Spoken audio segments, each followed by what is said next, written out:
The one truth. Nobody told you. What if the entire story you've been told about happiness is wrong? Not slightly off.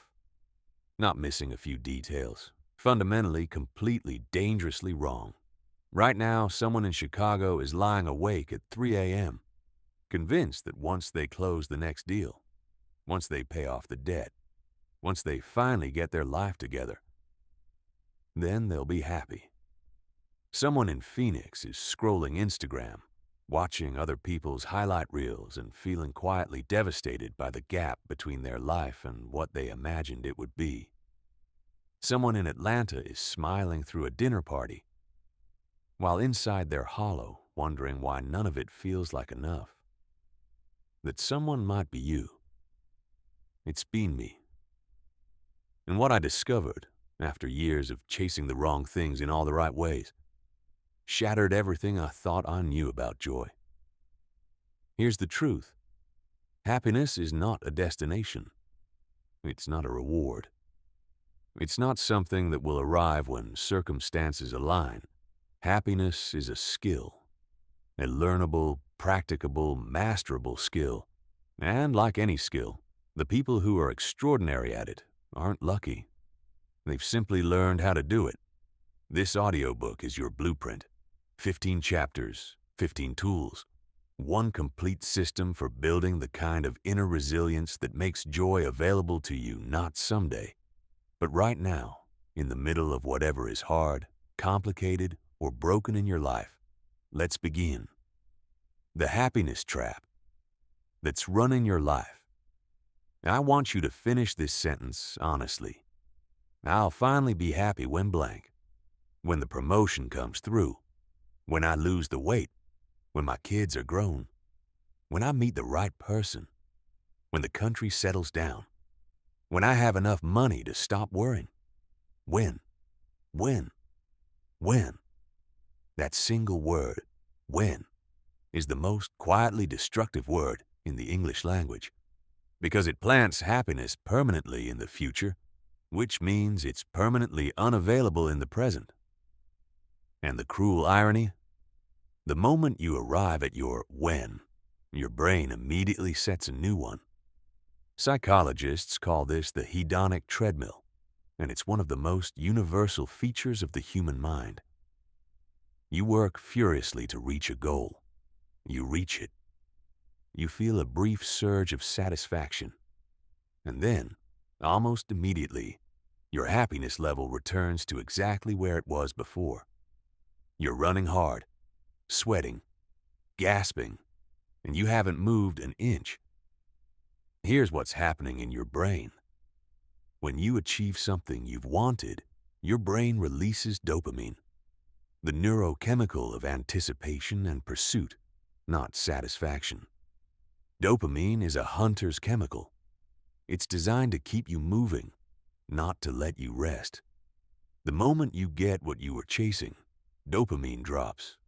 The joy fades, and your brain scans the horizon for the next target. This isn't a flaw in you. It's a feature of the species.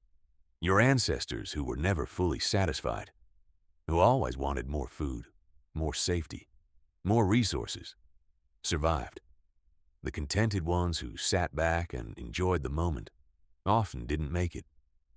You carry that restless genetic inheritance in every cell. But here's where it stops working in your favor. Researchers at the University of Illinois spent decades tracking people who won major lottery jackpots. Within 2 to 3 years, most winners reported happiness levels nearly identical to what they'd experienced before winning.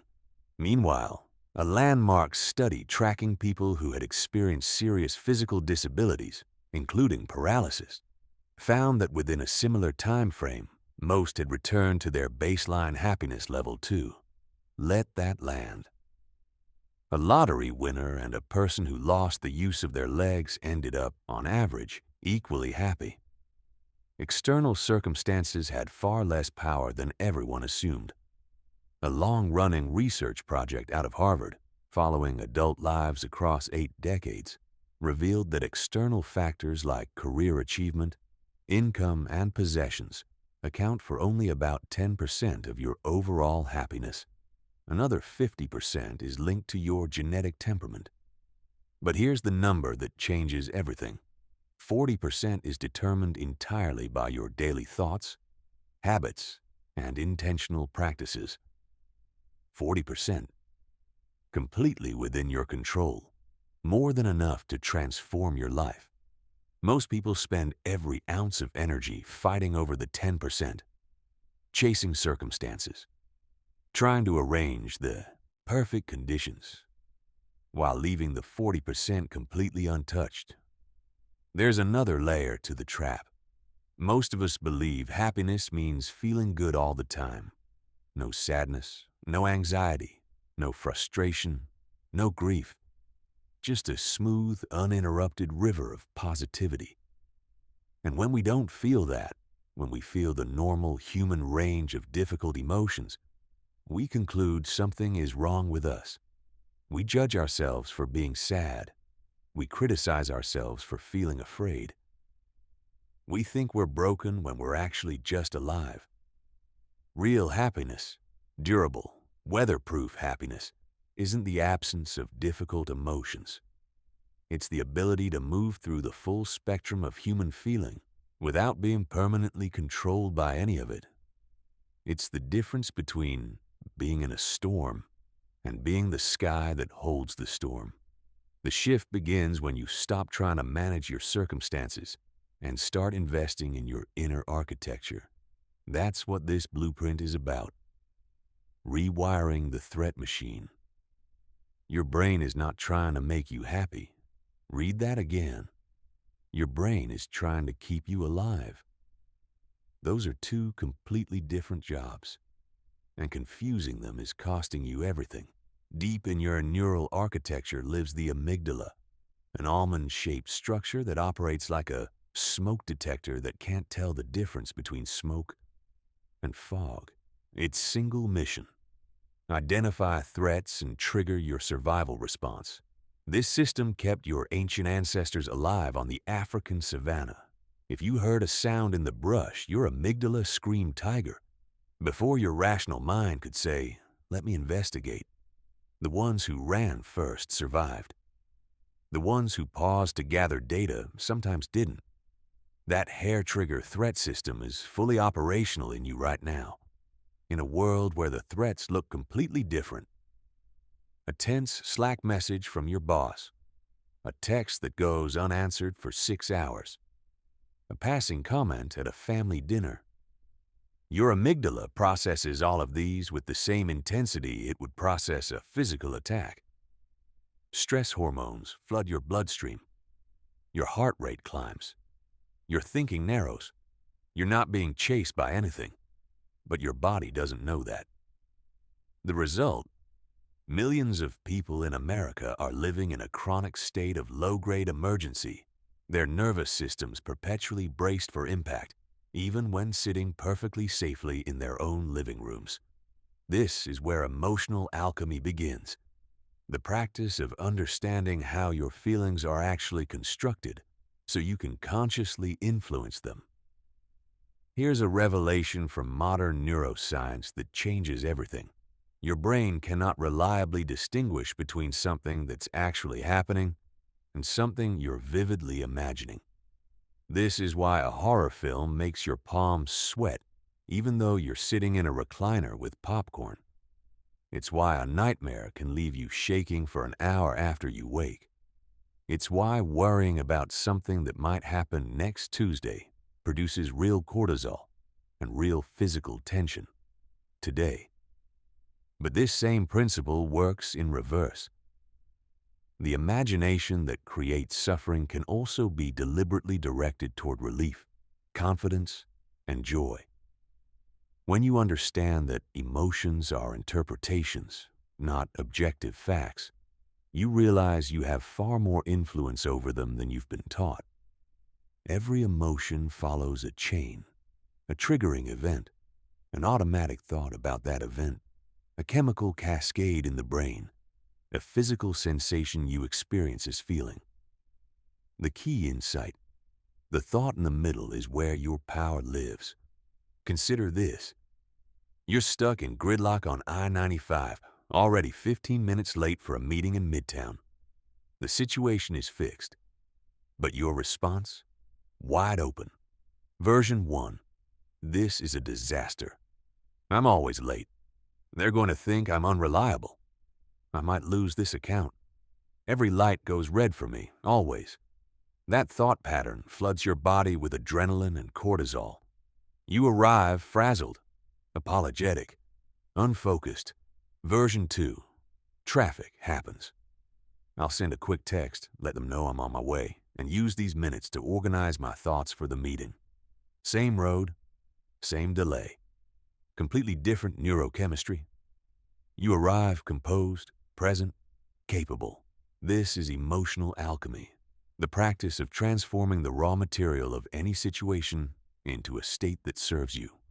Not denial, not performance. Actual conscious redirection of your internal experience. And it goes deeper than just reframing frustrating moments. Every emotion carries information worth decoding. Anger tells you that something you value is being violated. It's energy waiting to become action. Fear tells you that you're approaching something important. It's alertness looking for a direction. Grief tells you that you love deeply. It's love with nowhere left to go, processing itself into wisdom. Anxiety tells you that something in your life needs attention. It's your intuition knocking. When you stop fighting your emotional weather and start reading it, you gain access to a navigation system that most people never learn to use. Your feelings stop being enemies to defeat and become advisors to consult. Practice this today. The next time a difficult emotion arises, before you react or suppress it, ask one question. What is this feeling trying to tell me? That single pause, that single question, is the beginning of emotional mastery. Engineering your day for joy. The happiest people in America didn't stumble into their contentment. They built it deliberately, systematically, day by day, often without fully realizing what they were constructing. Think of your daily life as a building. Most people let their days be assembled randomly, by notifications, by other people's urgencies, by habit and inertia. The emotional structure that results is unstable, reactive, exhausting. But when you become the architect of your day, when you consciously design the inputs that shape your internal state, the building becomes something you actually want to live in. This is what I call your happiness architecture, the deliberate arrangement of daily rhythms, environments, movements, mental inputs, and social habits that consistently generate well-being regardless of what the world throws at you. Start with the most powerful leverage point you have, your morning. The first 60 minutes after you wake are neurologically unique. Your brain is transitioning from its overnight restorative state into active processing mode, and during this window, it's especially receptive to programming. What you feed it in these minutes sets the emotional tone for everything that follows.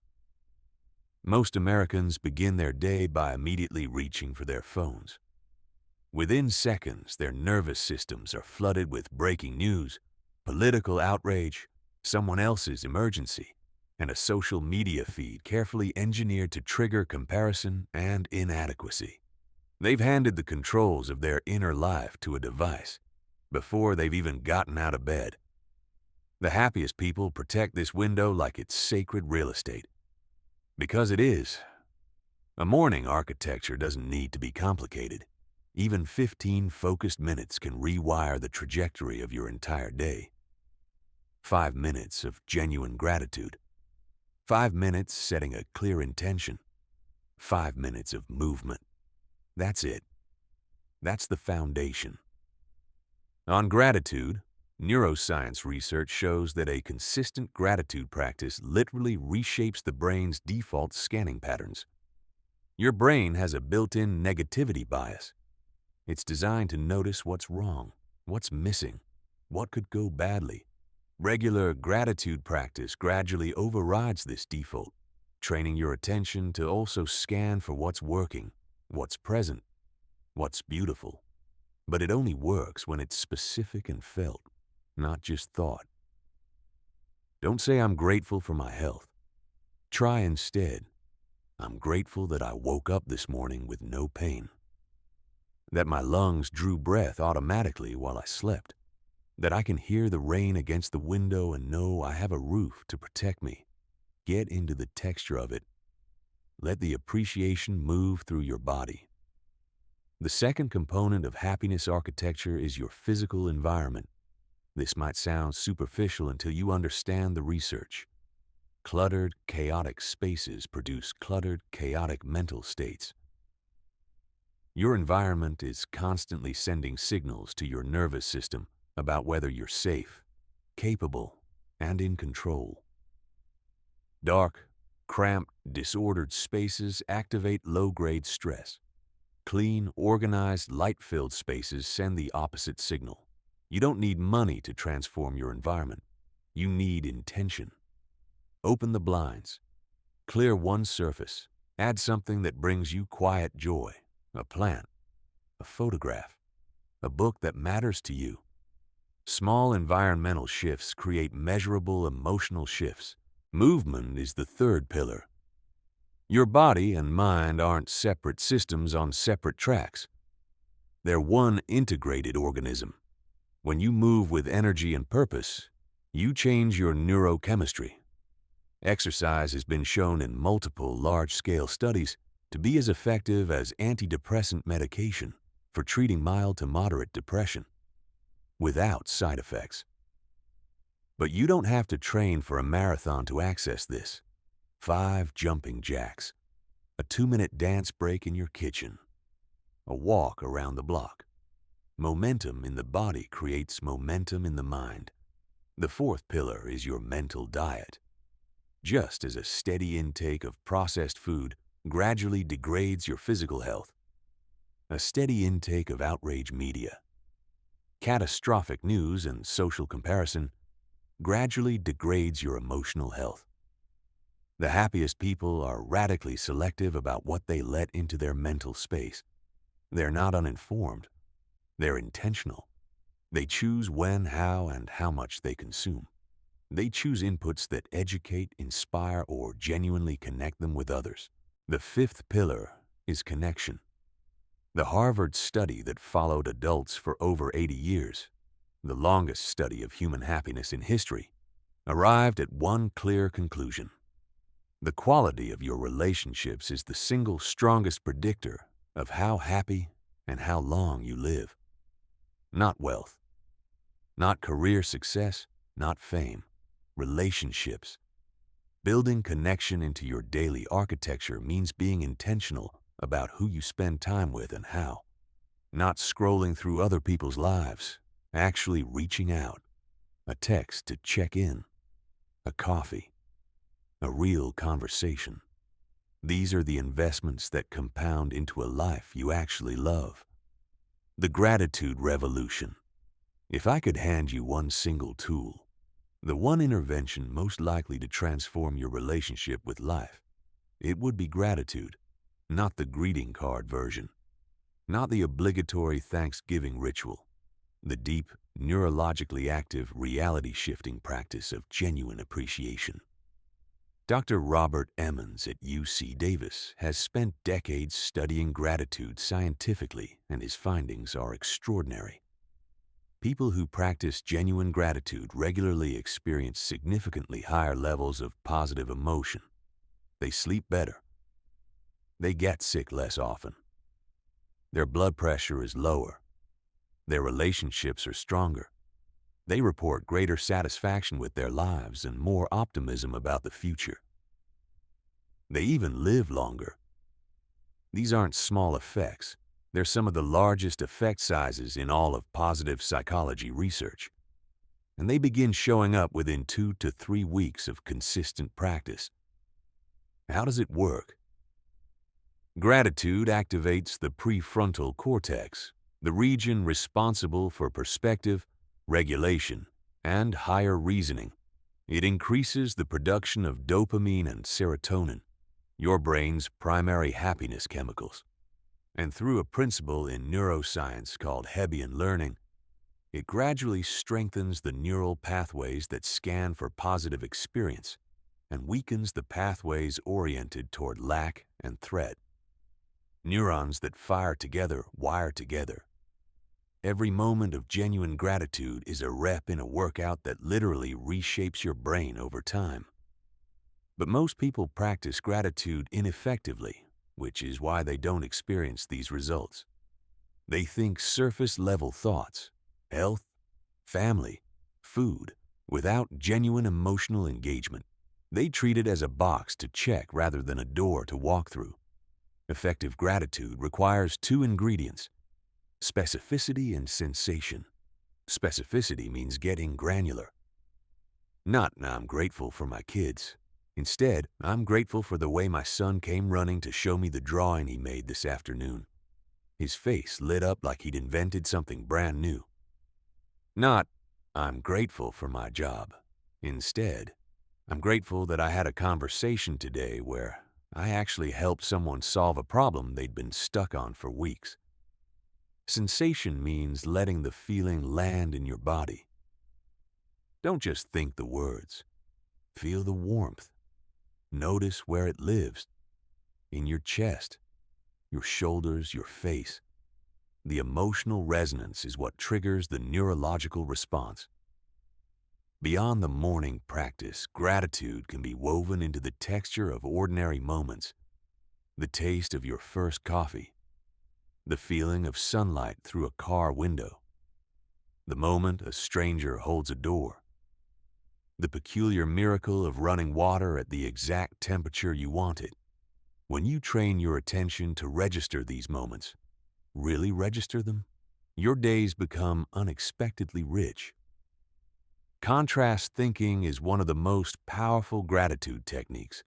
When you're stuck in frustration, mentally step back and imagine the absence of what you're frustrated about. Stuck in traffic? Imagine not having a car or anywhere important enough to go. Annoyed by a noisy neighbor? Imagine the silence of living completely alone. Comparison to worse alternatives isn't pessimism. It's a genuine recalibration of your perception. Gratitude letters, written to someone who shaped your life, are among the most potent gratitude exercises researchers have documented. The act of articulating in specific language how someone contributed to who you are today produces profound shifts in both writer and recipient. You don't have to send it, but if you do, the effects are often life-changing for both people. The ultimate goal of this practice is the shift from a scarcity orientation, in which your mind perpetually calculates what's missing, what's not enough, what could go wrong, to an abundance orientation, in which your mind begins to perceive your life as rich, full, and already complete in essential ways. That shift doesn't happen in a day, but it begins today. The voice in your head is not you. There is a voice in your head right now.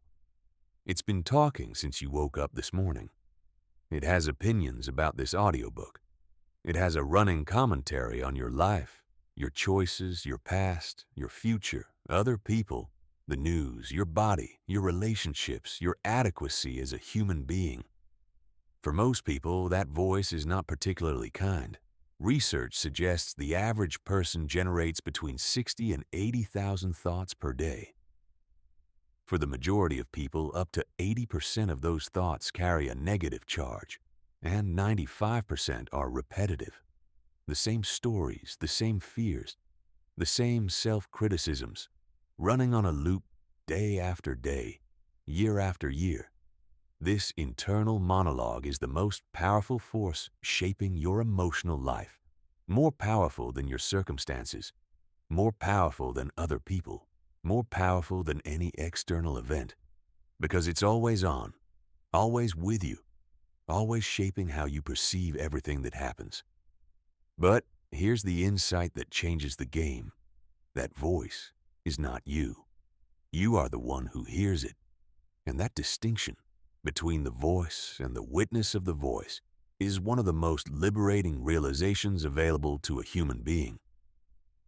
Think about it this way. If you were your thoughts, who would be the one noticing them? If you were that internal critic, how could you sometimes argue with it, or observe it with detachment, or decide not to believe it?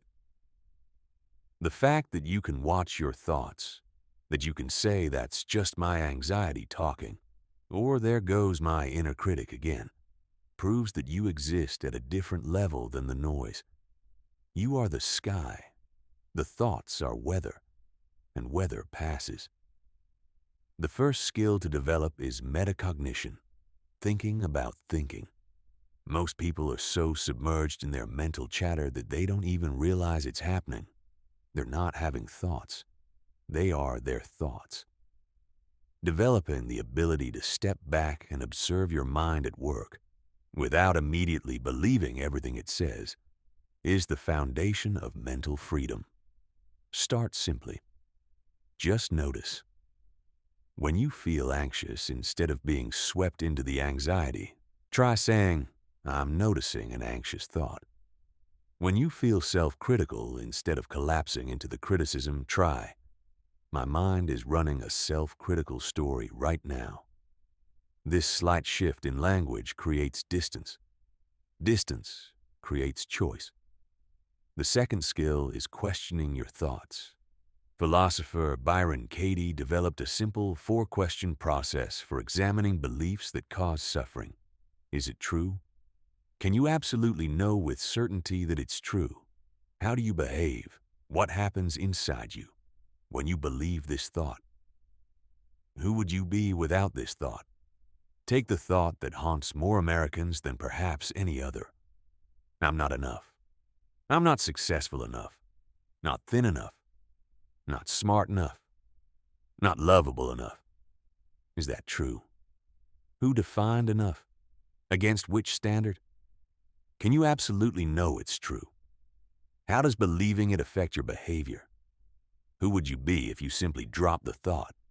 Not replaced it, just set it down? The third skill is conscious language, deliberately choosing thoughts and internal narratives that are both honest and empowering. Not toxic positivity, not self-delusion, but genuine reorientation toward what's possible. Most people understand affirmations poorly, which is why they don't work. Telling yourself "I am wealthy" while you're behind on rent doesn't create belief. It creates dissonance. Your brain recognizes the lie and rejects it. Effective affirmations meet your current reality and point toward movement. Not, "I am fearless," but "I am learning to act despite my fear." Not, "I am successful," but "I am building the skills and habits that create success." Your brain can engage with these because they're honest and directional. The reticular activating system, a network of neurons at the base of your brain, filters the roughly 11 million bits of sensory information you receive per second, down to the approximately 40 you consciously process. It prioritizes whatever you've determined is important. Deliberately choose thoughts that orient you toward growth, possibility, and connection, and your reticular activating system will literally start finding evidence for those things in your environment. Evidence it was filtering out before. The goal is not a silent mind. The goal is a mind you're in conversation with, rather than one you're imprisoned inside. The connection code. Here is a truth that the self-help industry often underemphasizes because it's harder to package than a morning routine. You cannot build a deeply happy life in isolation. Human beings are not designed for solitude. We are social organisms, wired by millions of years of evolution to live in community, to need belonging the way we need oxygen. The Harvard study of adult development, 80 years, thousands of participants, the most comprehensive longitudinal study of human happiness ever conducted, found that the quality of your close relationships predicts your happiness and your health more reliably than any other variable. Not your income, not your status, not your diet or your fitness regimen. Your relationships. Close relationships predict whether you'll experience heart disease. They predict cognitive decline in aging. They predict how long you'll live and how joyfully. And yet, America is experiencing a loneliness epidemic. Surgeon General advisories on social isolation. Polling showing that a significant percentage of adults report having no close friends. Millions of people surrounded by acquaintances and social media followers who feel profoundly unseen. Why? Because most people approach relationships the wrong way. They approach from a posture of need, looking to extract validation, reassurance, entertainment, status, or emotional regulation from others.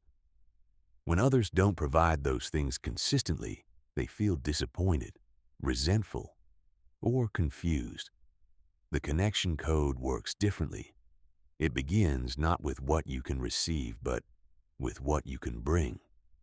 The foundation is self-sufficiency of spirit, not emotional isolation, but the cultivation of enough inner stability that you're not relying on every interaction to tell you whether you're okay.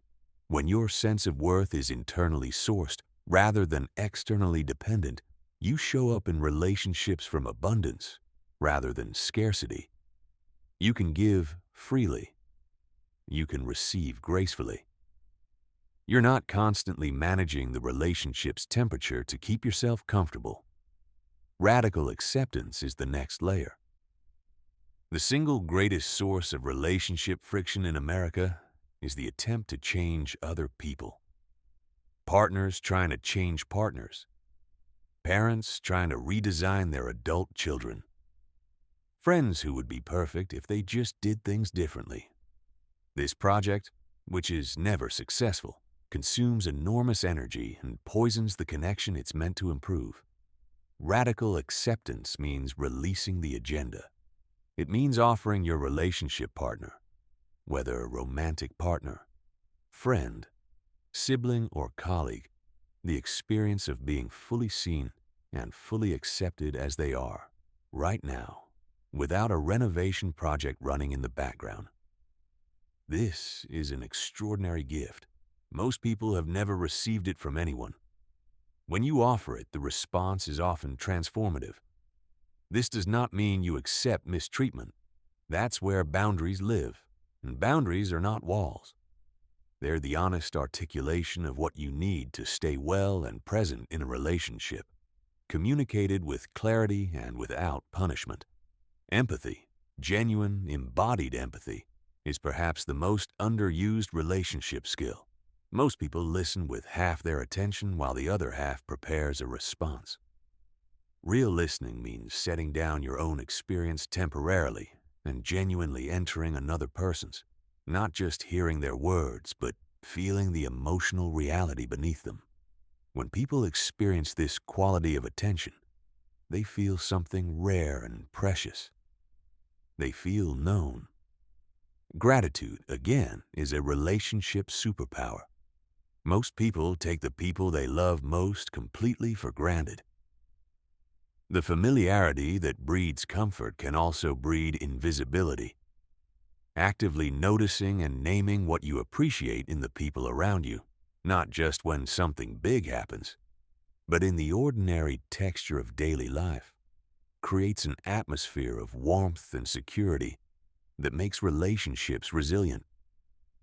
The Harvard researchers also found something surprising. It's not conflict that damages relationships. It's repair. Relationships where conflict happens but is consistently repaired tend to be stronger than relationships where conflict is avoided. The skill of knowing how to return, how to say I was wrong or I hear you or I want to understand better, is the skill that determines whether a relationship deepens or slowly erodes. Your body is talking. Are you listening? you've been trying to think your way to happiness. Most people do, but the fastest path to shifting your emotional state often isn't through your mind at all. It's through your body. Your body and mind are not separate systems with occasional communication. They are one integrated system in constant, real-time dialogue. What happens in your muscles, your gut, your lungs, your posture, your face, all of it is continuously informing your brain about what you should be feeling. And your brain, being deeply responsive to these signals, adjusts accordingly. This means you have an instant emotional toolkit available to you at every moment, one that doesn't require insight, analysis, or willpower. It just requires moving. Let's begin with posture because it's both the most immediate lever and the most underestimated. Social psychologist Amy Cuddy's work at Harvard revealed that 2 minutes in an expansive, open posture, shoulders back, chest open, head level, produces measurable hormonal changes. Testosterone, associated with confidence and decisive action, increases. Cortisol, the primary stress hormone, decreases. Your neurochemistry literally shifts in response to how you're holding your body. Most people, when they're anxious, hunch forward. When they're defeated, they shrink. When they're overwhelmed, they collapse inward. These postures send distress signals to the brain, which responds by producing more distress. It's a loop running in the wrong direction. You can reverse it by consciously adopting the physical signature of a state you want. Before you actually feel it, stand like a person who's confident. Your brain will catch up. Breathing is the only part of your autonomic nervous system that you can directly control. And it's a direct dial on your emotional state. When you're stressed, you breathe shallowly from your chest. This activates your sympathetic nervous system, your fight or flight response. When you breathe deeply and slowly from your diaphragm, you activate your parasympathetic nervous system, your rest and restore response. You literally switch your nervous system's gear. The most researched technique for rapid emotional regulation is called coherent breathing. Inhale for 4 counts, hold for 4, exhale for 4, hold for 4. 4 rounds of this sequence can reduce perceived stress significantly. It's available to you in a traffic jam, before a difficult conversation at 3 in the morning when your mind is spiraling. Exercise deserves its own chapter, and in a sense it has one, because the body-mind connection runs through it so completely. When you exercise, your body releases endorphins, dopamine, serotonin, and norepinephrine, the precise chemical profile that antidepressant medications are designed to produce. Multiple major studies have confirmed that regular aerobic exercise is as effective as medication for treating mild to moderate depression. The difference? Exercise has no negative side effects, it costs nothing, and its benefits extend far beyond mood. But you don't need a gym membership or a training plan to access this. Research consistently shows that even 20 to 30 minutes of moderate intensity movement, walking, cycling, swimming, 5 days a week produces significant reductions in anxiety and depression, and meaningful improvements in well-being. The barrier is usually not ability. It's inertia and habit. Solve for those, and the rest follows. Sleep is perhaps the single most underrated factor in emotional well-being. Sleep deprivation produces measurable effects on mood regulation, comparable to alcohol intoxication. A sleep-deprived brain is an amygdala running hot. Threat detection is overactive. Rational processing is impaired. Emotional reactivity is elevated. Small problems feel catastrophic. Minor frustrations feel unbearable. Decisions feel impossible. Quality sleep, by contrast, performs a kind of daily emotional reset. REM sleep processes emotional experiences, filing them into memory in ways that reduce their charge. Deep sleep repairs and restores neurotransmitter balance. Most adults need 7 to 9 hours, not as a luxury, but as a biological necessity. What you eat affects how you feel in ways most people dramatically underestimate. Your gut produces approximately 90% of your body's serotonin. The state of your gut microbiome, the community of trillions of microorganisms living in your digestive tract, directly influences your neurochemistry and your mood. Foods rich in omega-3 fatty acids, fermented foods that support healthy gut bacteria, complex carbohydrates that maintain stable blood sugar. These are not just nutrition choices, they're mental health choices. Your body is talking continuously. The question is whether you're listening and whether you're giving it what it needs to support the life you want to build. Finding gold in the dark. Viktor Frankl survived Auschwitz. He watched everything he had, his home, his manuscript, his family, his freedom, his very name, stripped away. And in that extremity of suffering, he made a discovery that became one of the most important psychological contributions of the 20th century. He discovered that the last human freedom, the freedom that can never be taken, is the freedom to choose how you respond to what happens to you. Even in the worst possible circumstances, a person can choose their attitude. And that choice, that one remaining inch of sovereignty, is where dignity lives, where meaning lives, where resilience is born. Most people wait for life to supply them with meaning. They expect meaning to arrive with the right job, the right relationship, the right achievement. But Frankl's insight, and the research that has built on it in the decades since, suggests something fundamentally different. Meaning isn't found. It's made. It's an active construction, not a passive discovery. And the capacity to construct meaning, especially from painful or difficult experiences, is one of the most powerful determinants of resilience and long-term happiness. Meaning flows from 3 primary streams: purpose, significance, and growth. Purpose is having something worth moving toward, a direction, a calling, a reason to get up. It doesn't have to be world historical. Some people find purpose in raising children who become good people. Some find it in the craft of their work, the beauty of a thing built or written or grown with care. Some find it in service, coaching youth baseball, volunteering at a food bank, showing up for a struggling friend. Purpose connects your individual existence to something larger than itself. The Japanese concept of ikigai offers a useful map. The intersection of what you love, what you're good at, what the world needs, and what sustains you materially. You rarely find all 4 aligned from the beginning. But when you start paying attention to where your natural energy and your genuine care converge with real human need, you begin moving toward your ikigai.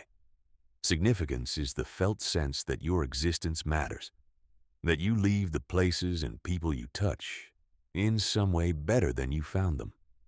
This doesn't require recognition or scale. It requires presence and intention. The person who listens fully to someone who feels unseen has created significance. The person who consistently shows up has created significance. Significance is measured not in audience size but in depth of impact. Growth is the 3rd stream. Humans are fundamentally designed to develop, to learn, expand, improve, stretch. When we're growing, we feel alive. When we stagnate, we feel something close to despair, even if everything around us looks fine. Every challenge you face is simultaneously an opportunity to discover capability you didn't know you had. Post-traumatic growth, the phenomenon researchers have documented in which people emerge from serious adversity, not just recovered but genuinely transformed, suggests that suffering, when engaged with intentionally, can produce depth of character, clarity of values, and richness of compassion that comfortable lives rarely generate. This doesn't romanticize suffering. It recognizes its potential. The practice of meaning-making also involves the stories you tell about your life. Every life can be narrated as a tragedy or as a journey. The facts don't change. The framing does. Are you the victim of your circumstances, or are you the protagonist shaped by them? Are your failures evidence that you're not enough, or are they the chapters of a story still being written? Choose your story with the same intention you'd bring to any other significant decision in your life, because the story you tell about yourself becomes the reality you inhabit. Emotional judo. Most people relate to their difficult emotions the way a panicked person relates to quicksand. They fight and thrash and exhaust themselves, and the harder they struggle, the deeper they sink. The martial art of Aikido is built on a different principle. When a force comes at you, you don't meet it with opposing force. You receive it, move with it, redirect it. The attacker's energy becomes your resource. Emotional mastery works the same way. The emotions that cause you the most suffering aren't problems to be eliminated. They're energies to be understood, honored, and redirected. The practice I call emotional judo, working with the force of your feelings rather than against them, transforms your relationship with your entire inner life. Let's start with anger, because it's the emotion most misunderstood in American culture. We're simultaneously told to suppress it, be professional, be polite, don't make waves, and conditioned to express it recklessly. The scroll and rage cycle of social media, the tribal fury of political discourse. Neither of these approaches accesses anger's actual intelligence. Anger is a boundary detector. When something important to you is being violated, your values, your dignity, your rights, your people, anger arises to alert you. It's your inner alarm system, not your inner enemy. The question is not how to get rid of anger, but what is this anger protecting? What value is it defending? What action is it trying to motivate? When you can feel anger fully, in your body, without immediately acting on it, or suppressing it, and then ask those questions, anger becomes a compass pointing you toward what needs to change. Some of the most important actions in human history were powered by righteous anger directed into constructive force.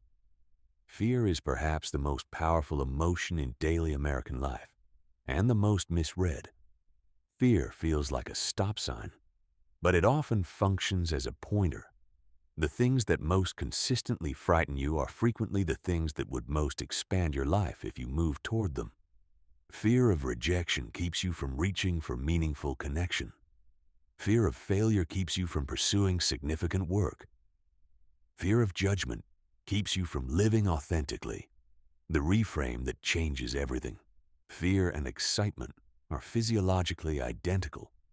Elevated heart rate, heightened alertness, increased energy. The body produces these states in both fear and excitement. The only difference is the label your mind applies. Research by Allison Wood Brooks at Harvard found that people who reframe pre-performance anxiety as excitement, literally saying I'm excited out loud before a presentation or difficult conversation, perform measurably better than those who try to calm themselves down. You don't eliminate the activation. You change its meaning. Sadness is the emotion most avoided and most misunderstood. In a culture that prizes productivity, positivity, and perpetual motion, grief and sadness are treated as malfunctions. We rush to fix them, medicate them, or distract ourselves past them. But sadness serves a necessary function. It's the psyche's way of processing loss, integrating difficult experience, and moving through transition. When you avoid sadness, when you refuse its entry, it doesn't disappear.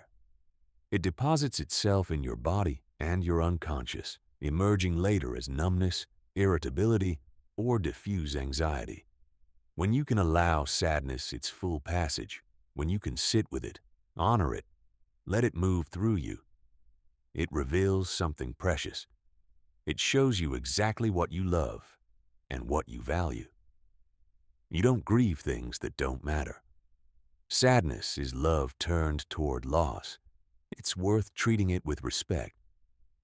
The practice of emotional judo has 3 core moves. First, feel it fully. Don't suppress, don't bypass, don't immediately narrate. Just experience the raw sensation in your body. Second, separate the emotion from the story. The anger is real, but the story about what the anger means, that's up for examination. Third, ask what this emotion is trying to give you. Information, energy, direction, wisdom. Every difficult feeling has something worth receiving. Optimizing your biology for joy. Everything we've covered so far, the mindset shifts, the emotional practices, the relationship skills, operates on a biological substrate. And that substrate matters. You can have the most sophisticated psychological toolkit in the world, but if your brain is starved of sleep, depleted of key nutrients, sedentary and chronically inflamed, the toolkit will work at half capacity at best. The biology of happiness is not separate from the psychology of happiness. They're the same system, viewed through different lenses. When you optimize the biology, the psychology lifts naturally. You're working with your nature instead of against it. Sleep first because everything else depends on it. During sleep, specifically during slow-wave deep sleep, your brain activates a waste clearance system called the glymphatic system. Cerebrospinal fluid flows through the brain's interstitial spaces, flushing out the metabolic byproducts that accumulate during waking hours. Among the proteins cleared is beta amyloid, the substance implicated in Alzheimer's disease. Sleep isn't downtime. It's active, essential maintenance. Beyond physical repair, sleep consolidates memory, integrates emotional experience, and restores neurotransmitter balance. Serotonin, dopamine, norepinephrine, all of these are replenished during adequate sleep and depleted by its absence. The link between chronic sleep deprivation and depression is so robust that researchers now consider poor sleep not just a symptom of mood disorders, but a direct causal factor. Your sleep is regulated primarily by your circadian rhythm, your body's internal 24-hour clock, calibrated primarily by light. Morning sunlight tells your brain it's time to be alert and suppresses melatonin production. Evening darkness triggers melatonin release and initiates sleep preparation. Most Americans systematically disrupt this rhythm with artificial evening light, particularly the blue wavelength light from screens. Getting 15 to 20 minutes of direct natural light exposure in the morning, before looking at any screen, is one of the simplest and most powerful interventions for improving both sleep quality and daytime mood. It costs nothing and takes almost no time. Nutrition shapes your neurochemistry in ways most people don't appreciate. Omega-3 fatty acids, found in fatty fish, walnuts, and flaxseed, are structural components of brain cell membranes and are essential for healthy neurotransmitter function. Research shows that omega-3 supplementation can be as effective as antidepressant medication for some populations. B vitamins, particularly B6, B12, and folate, are cofactors in the synthesis of serotonin and dopamine. Deficiencies in these vitamins are strongly associated with depression and anxiety. The gut-brain axis deserves particular attention. Your enteric nervous system, sometimes called the second brain, contains more neurons than your spinal cord, and your gut produces approximately 90% of your body's serotonin. The community of microorganisms in your gut, your microbiome, communicates directly with your brain via the vagus nerve and through the bloodstream. A compromised microbiome, often resulting from processed food, chronic stress or overuse of antibiotics is increasingly implicated in anxiety and depression. Fermented foods, yogurt, kefir, sauerkraut, kimchi, kombucha, support microbiome diversity. Fiber-rich plants feed the beneficial bacteria that produce mood-regulating compounds. Processed foods, excessive refined sugar, and artificial additives degrade both gut and brain health. What you eat is, in a very real sense, a mental health intervention. Exercise and cold exposure are also powerful biological mood regulators. Cold exposure, ending your shower with 30 to 60 seconds of cold water, increases norepinephrine levels significantly, improving mood, focus, and resilience. Regular sauna use has been associated with reduced rates of depression in large epidemiological studies in Finland. The common denominator, hormetic stress, brief controlled stressors that trigger adaptive responses, builds biological resilience. Vitamin D produced when your skin is exposed to sunlight is essential for mood regulation. Vitamin D deficiency is strongly associated with depression, particularly the seasonal variety. In northern states, supplementation during winter months is often clinically indicated and remains widely underutilized. None of these interventions requires a complete lifestyle overhaul. Start with 1. Sleep first. Then add morning sunlight. Then examine your nutrition. Each improvement compounds the others, creating an upward spiral in your biological foundation for joy. Building a mind that bends without breaking life will not spare you. It doesn't spare anyone. At some point, it will take from you something or someone that matters. It will disappoint you in ways you didn't anticipate. It will reveal the gap between what you hope for and what actually is. This is not pessimism. It's the honest description of a human life. The question is never whether the storms will come. The question is what kind of tree you're going to be when they do. Resilience, genuine psychological resilience, is not the same as toughness. Tough trees snap. Resilient trees bend to the ground and spring back. Resilience isn't the absence of feeling. It's the presence of recovery. It's not being invulnerable, it's being indomitable, and it's buildable at any age, from any starting point. The foundation is cognitive flexibility, the capacity to hold multiple interpretations of a situation simultaneously and choose the one that serves your growth. Rigid thinking produces rigid responses. When something goes wrong, rigid thinkers conclude that it must mean something terrible and permanent about them or their prospects. Flexible thinkers ask, what else could this mean? What opportunity might exist here that I'm not seeing yet? This isn't naive optimism. Researchers distinguish between blind positivity, which ignores real problems, and realistic optimism, which acknowledges current difficulty while maintaining genuine confidence in one's capacity to navigate it. Realistic optimists are not people who think everything will be fine. They're people who believe they can handle whatever happens because they've built evidence for that belief over time. You build that evidence by doing hard things. Each time you face something difficult and come through it, perhaps not gracefully, perhaps not without pain, but through, you update your internal record of capability.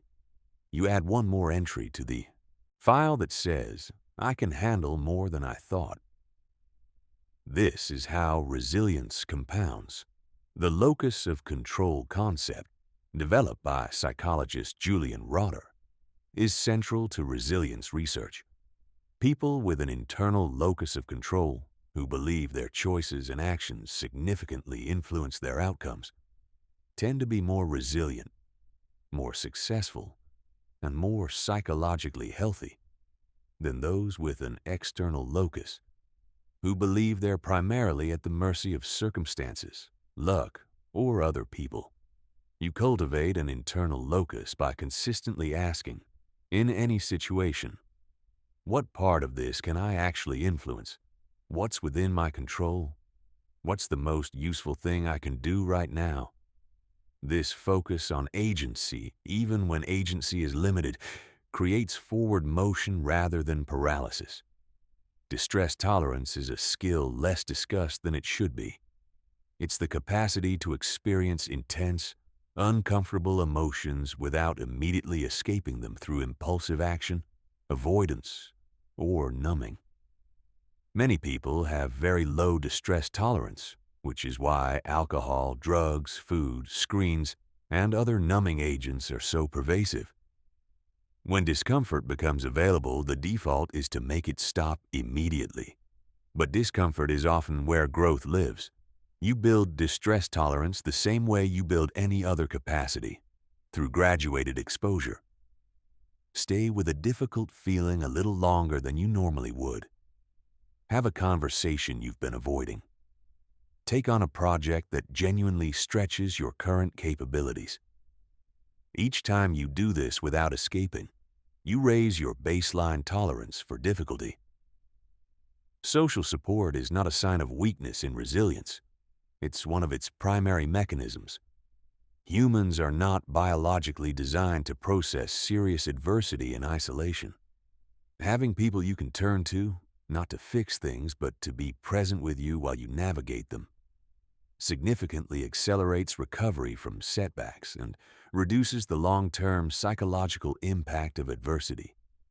Post-traumatic growth, the research-documented phenomenon of people emerging from serious hardship, not just intact, but genuinely transformed, requires three things: a willingness to genuinely process the experience rather than bypass it, a support system that makes that processing safe, and a conscious effort to extract meaning and identity-level learning from what happened.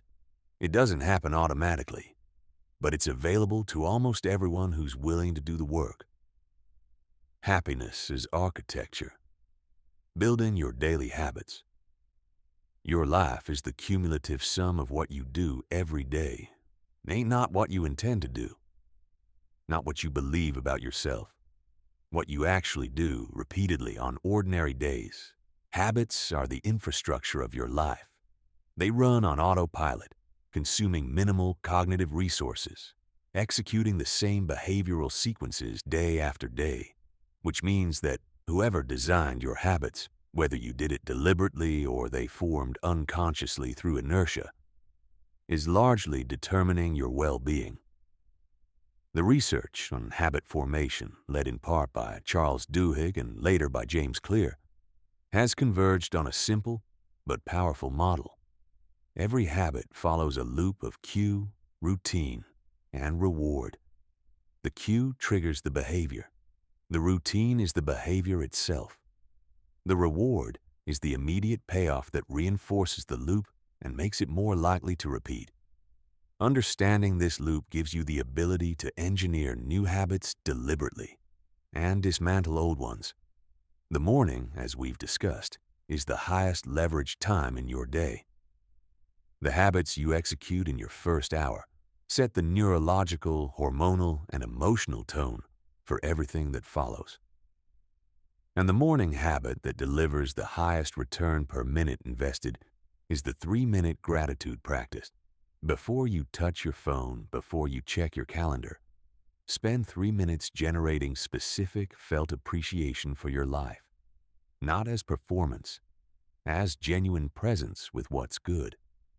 Intention setting is a morning habit that functions differently from goal setting. Goals are destinations. Intentions are ways of traveling. Before your day begins, identify one quality you want to embody: patience, curiosity, generosity, presence. When a difficult moment arrives, as it will, your stated intention gives you something to return to, rather than simply react from. Micro habits deserve more attention than they typically receive. They're the tiny behaviors, taking 30 seconds rather than 30 minutes, that nonetheless compound into significant shifts in well-being. 3 deep breaths before you start your car. A genuine smile and a moment of appreciation before you enter your home at the end of the day.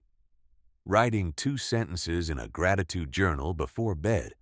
Sending 1 text of genuine appreciation to someone in your life weekly. These are rounding errors in terms of time. They are not rounding errors in terms of cumulative emotional impact. The habit of conscious appreciation transforms ordinary moments into sources of joy.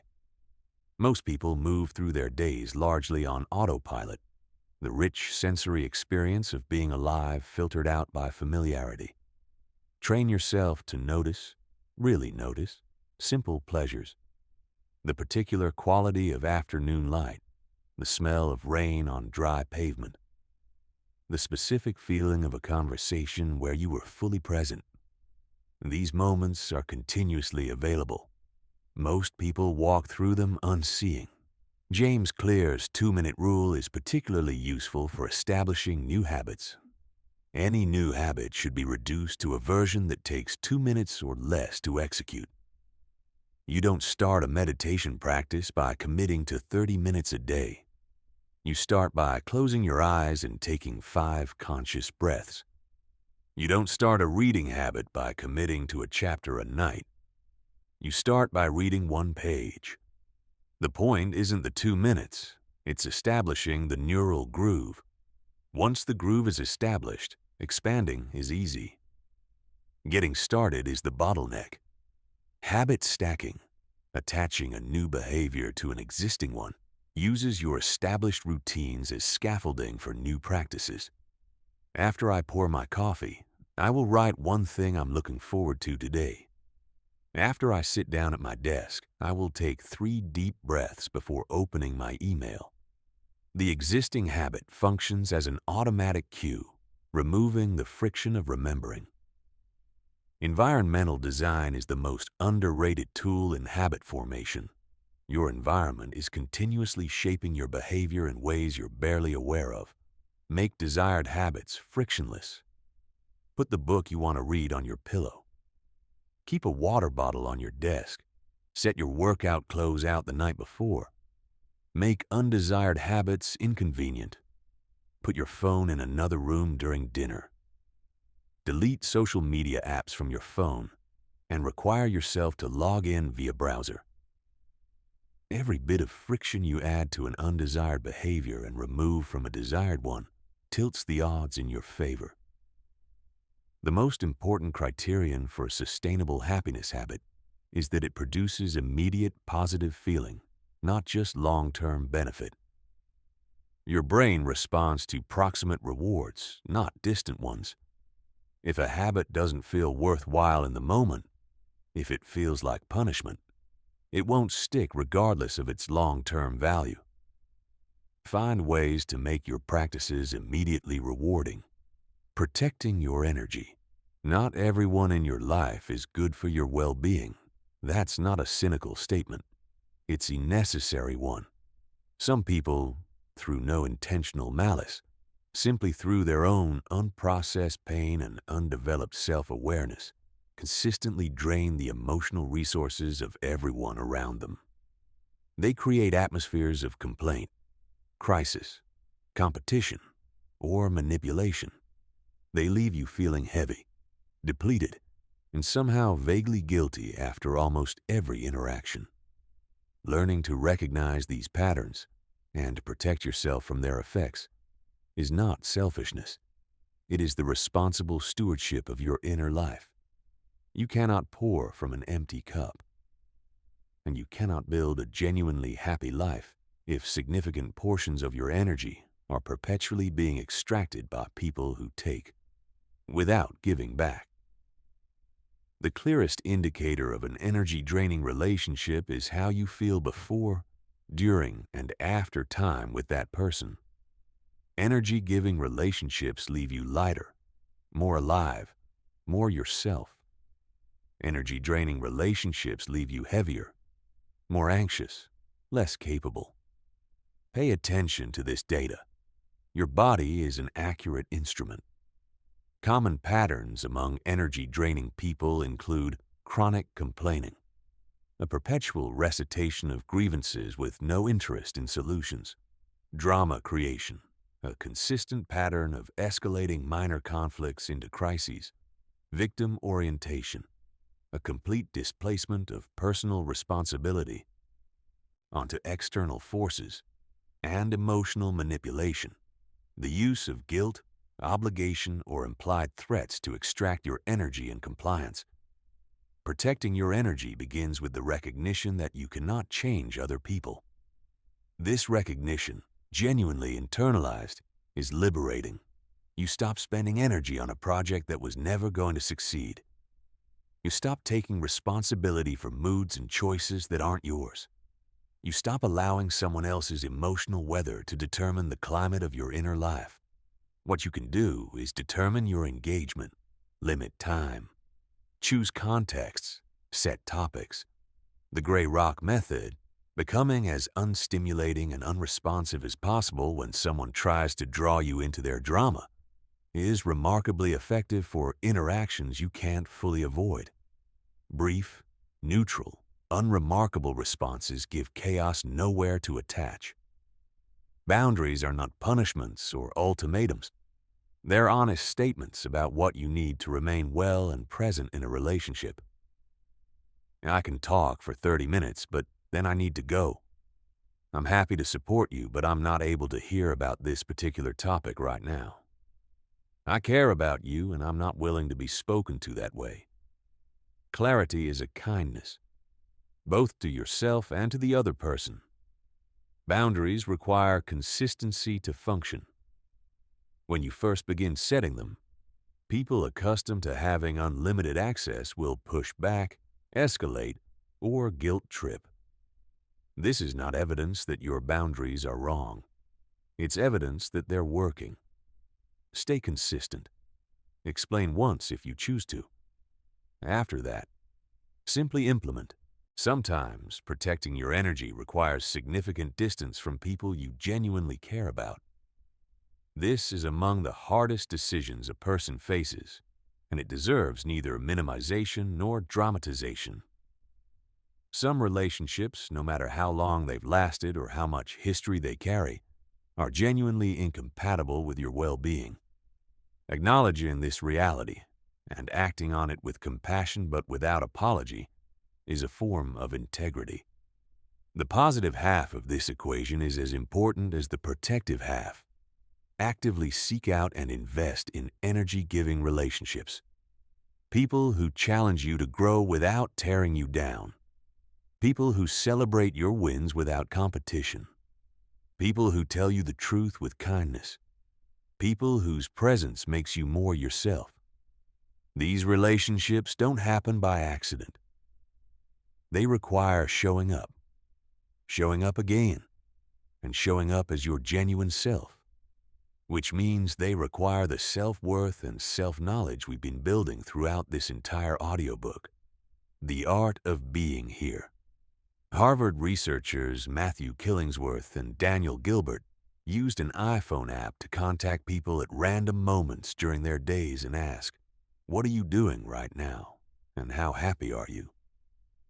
Their conclusion, published in Science: people's minds were wandering, thinking about something other than what they were doing, in approximately 47% of their waking moments.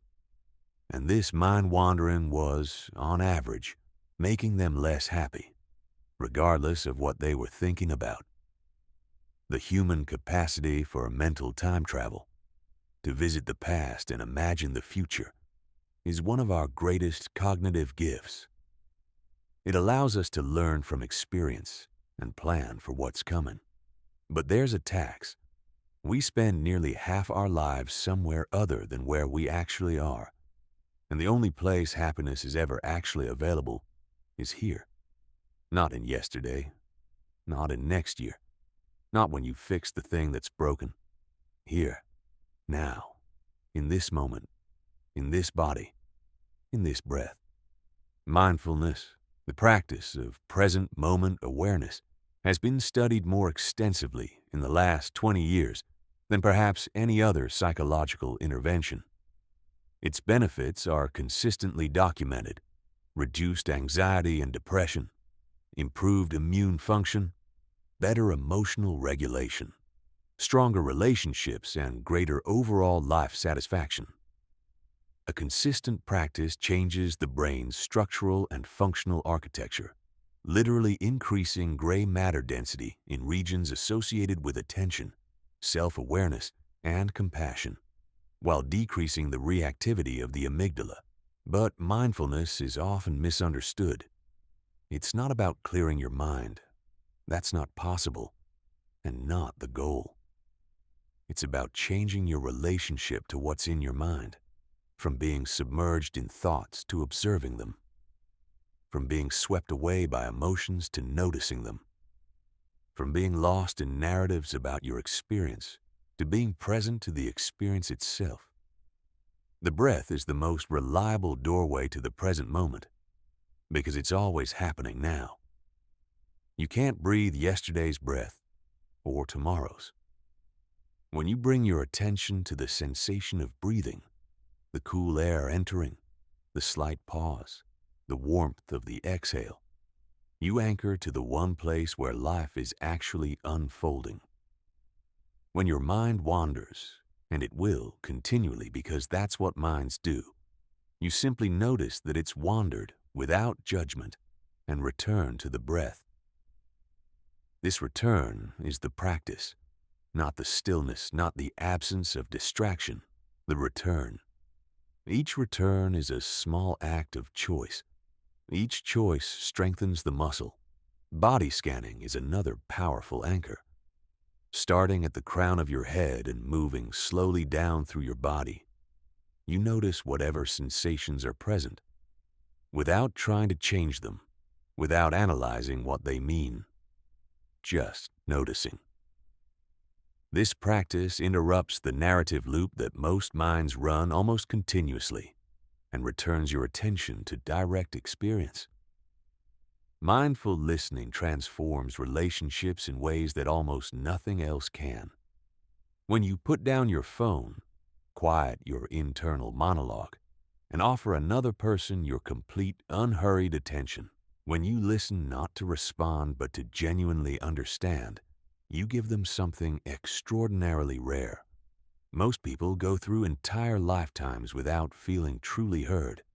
When you provide that experience, you create connection at a depth that small talk and social performance never reach. The deepest gift of present moment practice is the discovery that the present moment is almost always actually fine. Most of what we experience as suffering exists in our projections. What might happen? What should have happened? What could go wrong? Strip those away, and what remains? Usually you're breathing, you're intact. You have what you need for right now.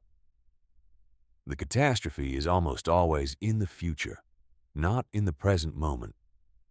This doesn't minimize real difficulty or actual suffering. It means that the mental elaboration we add to real difficulty, the stories about what it means, how long it will last, how it proves something terrible about us or the world, is often far heavier than the difficulty itself. Mindfulness practice gradually separates the two. You learn to carry the difficulty without also carrying every story about the difficulty. Your unshakable center. We've covered a lot of ground together. 15 chapters, 15 tools, a complete system. But I want to leave you with something deeper than tools, something beneath strategy and beneath practice. Because if you implement everything in this audiobook and miss this final truth, you'll have built a beautiful structure on an unexamined foundation. Here it is. The happiness you've been searching for, the peace, the joy, the sense of rightness with the world that you've been chasing through achievements and relationships and experiences. That happiness is not somewhere you haven't been yet. It's not something you haven't acquired yet. It is, at the deepest level, your natural state. It's what you are when everything else is stripped away. This sounds mystical. It isn't. It's the report of every serious practitioner of every contemplative tradition across every culture in recorded history, and it's increasingly supported by contemporary neuroscience. Beneath the noise of your thoughts, beneath the turbulence of your emotions, beneath the story of who you are and how you've been, there's a ground of pure awareness, stable, unconditioned, present. You've touched this. You felt it in moments of complete absorption, in music, in nature, in love, in work that demanded your whole self. Those moments when time disappeared and the mental chatter fell quiet, and what remained was a kind of vast, clean simplicity. That was not an exceptional state. That was your natural state, temporarily unobstructed. The practices in this audiobook, gratitude, emotional regulation, habit design, mindfulness, relationship cultivation, physical optimization, are not techniques for acquiring happiness. They're techniques for removing what blocks happiness. Happiness is already there. The clearing away is the work. Most people spend their entire lives looking outward for the circumstances, the person, the achievement that will finally produce the inner feeling they're after. The discovery that changes everything is that the search has been pointing in the wrong direction. Not out. In.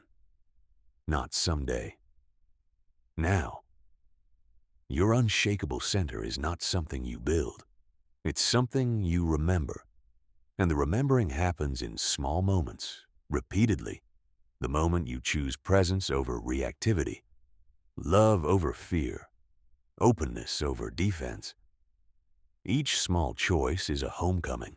Each moment of genuine peace is a recognition. This is what I was looking for. This is what I am. You are not your circumstances. You are not your past. You are not your fears or your failures, or the stories other people told about you, or the stories you've told about yourself. You are the awareness that has watched all of that, calmly, continuously, without ever being damaged by any of it. That awareness is your foundation. It was present during your worst moments and your best. It's present now as you hear these words. It will be present through whatever comes next. The world is genuinely uncertain. Life is genuinely hard, in ways that nobody can fully prepare you for. There will be losses you didn't see coming, and difficulties that don't resolve on any timeline you would have chosen. None of that is deniable, but you are more than equipped for it. Not because you found perfect techniques or assembled perfect habits. Because you have discovered, perhaps imperfectly, perhaps only glimpsed, the ground beneath all of that. The ground that doesn't shake when the surface does. You are resilient not because nothing gets to you. You are resilient because nothing can ultimately take you from yourself. That is your blueprint. That is the architecture of unshakable joy. Welcome home.